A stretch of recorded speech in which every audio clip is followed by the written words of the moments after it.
శ్రీరంగం శ్రీ రంగనాథస్వామి వారికి పట్టు వస్త్రాల సమర్పణ. తమిళనాడు రాష్ట్రంలో ప్రముఖ వైష్ణవ క్షేత్రమైన శ్రీరంగంలోని శ్రీ రంగనాథస్వామి వారికి ఇవాళ టీటీడీ చైర్మన్ శ్రీ బిఆర్ నాయుడు దంపతులు పట్టు వస్త్రాలు సమర్పించారు. ముందుగా ఆలయం వద్దకు చేరుకున్న టీటీడీ చైర్మన్కు శ్రీరంగం ఆలయ జాయింట్ కమిషనర్ శ్రీ పి శివరామన్, ప్రధాన అర్చకులు శ్రీ సుందర భట్టర్ సాంప్రదాయబద్ధంగా స్వాగతం పలికారు. ఈ సందర్భంగా చైర్మన్ పట్టు వస్త్రాలను తలపై పెట్టుకుని ఊరేగింపుగా వెళ్లి స్వామివారికి సమర్పించారు. దర్శనానంతరం ఆలయ అధికారులు స్వామివారి తీర్థ ప్రసాదాలను చైర్మన్కు అందజేశారు. కైసిక ఏకాదశిని పురస్కరించుకొని 2006వ సంవత్సరం నుంచి శ్రీరంగం ఆలయానికి టీటీడీ పట్టు వస్త్రాలు సమర్పిస్తోంది. ప్రాచీన శ్రీ వైష్ణవాలయాలతో ఆధ్యాత్మిక సంబంధాలను కొనసాగించేందుకు టీటీడీ పట్టు వస్త్రాలు సమర్పించడం ఆనవాయితీగా వస్తోంది.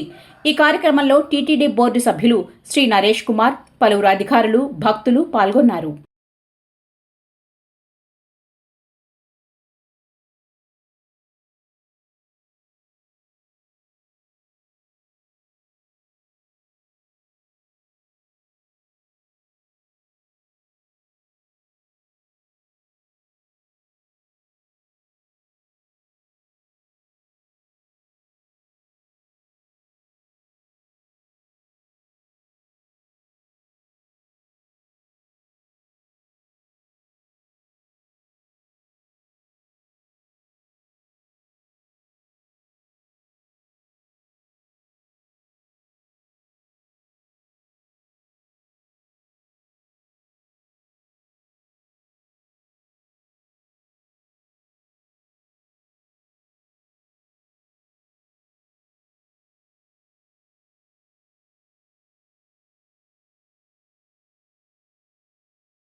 समेता कामकामाय कामेश्वरो वै श्रवणो ददात् कुबेराय वै श्रवणाय மகாராஜாய நம.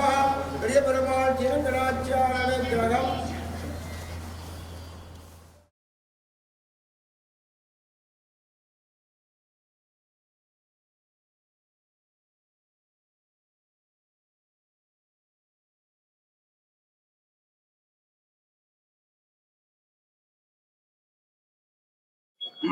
ఓం నమో వెంకటేశాయ.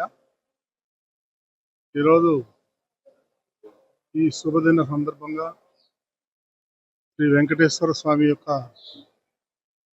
తరపున ఈరోజు ఈ పట్టు వస్త్రాలు శ్రీరంగంలో కొలువుదీరినటువంటి ఆ దేవదేవునికి సమర్పించడం జరిగింది. ప్రతి ఏడాది ఇదే రోజున వస్త్రాలు సమర్పించడం ఆనవాయితీగా వస్తుంది. ఆ సందర్భంగా ఈరోజు ఉదయం 7 గంటల నుంచి ఇప్పటిదాకా కూడా పలు కార్యక్రమాల్లో పాల్గొని దిగ్విజయంగా సమర్పించడం జరిగింది. భక్తులందరూ ఎంతో ఆహ్లాదంగా వెలిగించారు. నాకు చాలా సంతోషంగా ఉంది. నా జీవితంలో ఎంతో మంచి రోజుని అనిపిస్తూ ఉంది. నాకు ఈ అవకాశం కల్పించినటువంటి శ్రీ చంద్రబాబు నాయుడు గారి ముఖ్యమంత్రి గారికి కృతజ్ఞతలు తెలియజేసుకుంటూ ఓం నమో వెంకటేశ్వర.